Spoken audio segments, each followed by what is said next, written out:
Hello guys, எல்லாருக்கும் வணக்கம். நம்ம அஷ்டலக்ஷ்மி சாரி சென்டர் சென்னை கொளத்தூர் இப்போ நியூ ஸ்டாக் புதுசாக அரைவாயிடுச்சு.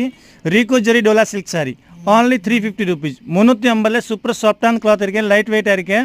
யாருக்கே பிடிச்சிருக்கேன் மேலே வாட்ஸ்அப் நம்பர் கொடுத்துருக்கேன், நம்மள காண்டாக்ட் பண்ணுங்க, புக் பண்ணுங்க. கேஷ் ஆன் டெலிவரி இல்லை, ஆன்லைன் பேமெண்ட் இருக்கேன். நம்பிக்கை வச்சு எடுக்கலாம். Fast delivery, within 2 days delivery ஆகிடும். எஸ்டி கொரியர் வரும். நம்பிக்கை வச்சு வாங்கலாம். ஃப்ராட் ஏமாதிரி இந்த மாதிரி பிஸ்னஸ் இல்லை, ரியல் பிஸ்னஸாக இருக்குது. சென்னை கொளத்தூரில் என்னோட ஷாப் இருக்குச்சு. ஆன்லைன் பர்ச்சேஸ் பண்ண முடியும், ஆன்லைன் பர்ச்சேஸ் பண்ணிக்கலாம். இல்லை நேராக வர முடியும்னு நேராக வாங்க. Nearby welding shop bus stop கிட்ட கணபதி ராவ் நகர் 2nd street as arcade biryani பக்கத்து பில்டிங் தான் என்னோடய ஷாப் இருக்குச்சு. நேராக வந்து பர்ச்சேஸ் பண்ணிக்கலாம். ஓகே, இல்லை ஆன்லைன் பர்ச்சேஸ் பண்ணோன்னா பண்ணிக்கலாம் ஜி. நம்பிக்கை வச்சு வாங்கலாம். Fast delivery. இந்த டைப்பில் நிறையா டிசைன்ஸ் இருக்குது. இந்த மாடலில் 350ல் டோட்டல் 20 டிசைன்ஸ் இருக்குது. யாருக்கே வேணும் மேலே வாட்ஸ்அப் நம்பர் கொடுத்துருக்கேன், நம்பர் காண்டாக்ட் பண்ணுங்கள், புக் பண்ணுங்கள்.